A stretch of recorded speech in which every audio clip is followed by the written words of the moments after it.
Hi friends, কেমন আছো তোমরা সবাই? আশা করি সবাই খুব ভালো আছো, আর আমিও কিন্তু খুব ভালো আছি। সেদিন বিকালবেলা আমার বাপের বাড়ির লোকজন এসেছিলো অ্যাঞ্জেলকে দেখার জন্য আর পুজোয় জামা কাপড় দেওয়ার জন্য আমাদেরকে। তো ওরা যেহেতু আসবে বলে আমি বিকালবেলা থেকে রান্নাবান্না শুরু করে দিয়েছিলাম। বানিয়েছিলাম চিলি চিকেন আর ফ্রাইড রাইস। অন্য একটা ভিডিওতে তোমাদের রেসিপিটা পুরো শেয়ার করবো কীভাবে আমি ফ্রাইড রাইস আর চিলি চিকেনটা বানাই। আর এদিকে সবাই বসে গল্প করছিল, মা ওরা অনেক কিছু খাবার নিয়ে এসেছিলো, মিষ্টি চপ ফল ঢল অনেক কিছু নিয়ে এসেছিলো। আর এদিকে হাজব্যান্ডও নিয়েছিল স্ন্যাক্স জাতীয় খাবার। তো ওখানে সবাই মিলে বসে গল্প করছিলাম। আর অ্যাঞ্জেল দেখো ঘুমাচ্ছে, ওকেই দেখতে এসেছিলো আর ওই ঘুমাচ্ছে। খুব লক্ষ্মী মেয়ে, একটুও ডিস্টার্ব করে না। সবাই আমরা বসে গল্প করছিলাম, আর এদিকে এই যে আর একজন দুষ্টুমি করছে।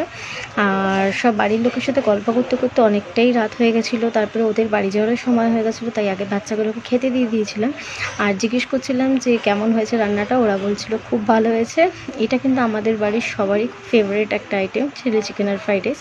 তারপর ওদের বাড়ি যাওয়ার সময় হয়ে গেছিলো, টাটা করে বাড়ি চলে গেলো। যখন ওরা যাচ্ছিলো আমার খুব খারাপ লাগছিলো। এইভাবে দিনটা কাটিয়ে দিলাম আজকে।